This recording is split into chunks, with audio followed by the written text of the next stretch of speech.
Sa frontline ngayon, eto na nga mga kapatid. So, ang dami sa ating natatakot na nga dahil sa napipintong pagpapatupad ng odd-even scheme dyan sa EDSA dahil nga sa rehabilitasyon nitong EDSA. So, kailangan nilang ipatupad itong odd-even scheme. Kasi syempre, kailangan bawasan yung mga sasakyan dahil siguradong magta-traffic doon. Ngayon, ito ang catch. Marami ang mga, siguro may konting kaya or may konting naitabi o may balak talaga bumili ng mga hybrid at full electric vehicles kasi syempre ito ay exempted sa coding. Nasa batas yan, nasa Electric Vehicle Industry Development Act Section 25 to be exact. Google nyo mga kapatid. Exempted yan sa mga number coding schemes na ipapatupad ng especially ng MMDA. Yun yung nabasa ko, MMDA to be exact. Pero parang sabi ng LTO, not so fast dun sa mga may balak bumili. Kasi right now, hinahanapan nila ng lusot sa batas kung pwedeng magkaroon ng discretion ang executive department na huwag nang i-exempt sa number coding itong mga sasakyan na ito. Bakit?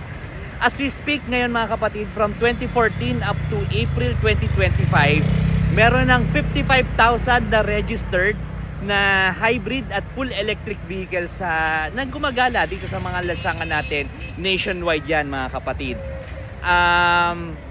About 40% ng bilang na yan ay nandito sa Metro Manila. Hindi pa kasama dyan yung mga nandun sa Region 3 and Region 4A, which could increase the number. Kasi ito yung mga mga sasakyan na naliligaw din dito sa Manila, especially during daytime, ano.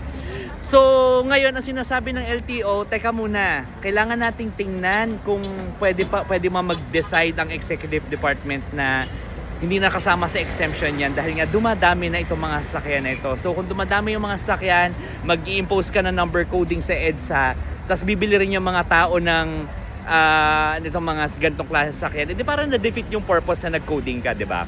So, yun ang titingnan nila. Pero alam nyo, napansin ko, everyday na nagbibigay sila ng statement, paiba-iba rin yung policies na iiba. So wala pa talagang black and white na policies na susundin as we speak, ano. Kasi parang na isang araw sinabi bawal lang media, yung mga namin, yung mga crew cab namin na kulay pula na may malaking TV5 ganyan, News 5 ganyan. Tapos ngayon biglang pwede na. So tingnan natin, naiiba-iba yung mga policies nila. We'll see in the coming days. Pero ito pa mga kapatid, sabi ng Chamber of Automotive Manufacturers of the Philippines ay ina-expect nilang car sales to go up by to reach 500,000 this year. Wow, 500,000 new cars on the road nationwide. That's a bit higher compared to around 460,000 last year. So, kung meron ka ng 460,000 last year, dagdagan mo pa ng kalahating milyon this year. Ay yung sa 500,000 na yan, hindi pa kasama dyan ang motorsiklo at mga truck. Mga ano pa lang yan, mga passenger cars, mga sedan, mga SUV, ganyan pa lang yan. And out of that number, 60% ay nandito sa Metro Manila, Region 3 and Region 4A. So, ano ba nagtutulak dyan? Ayun nga, ang daming interesadong bumili para makaligtas dito sa coding.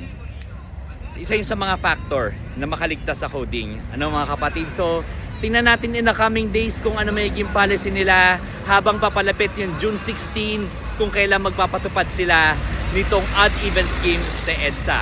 Happy Friday! Good morning mga kapatid!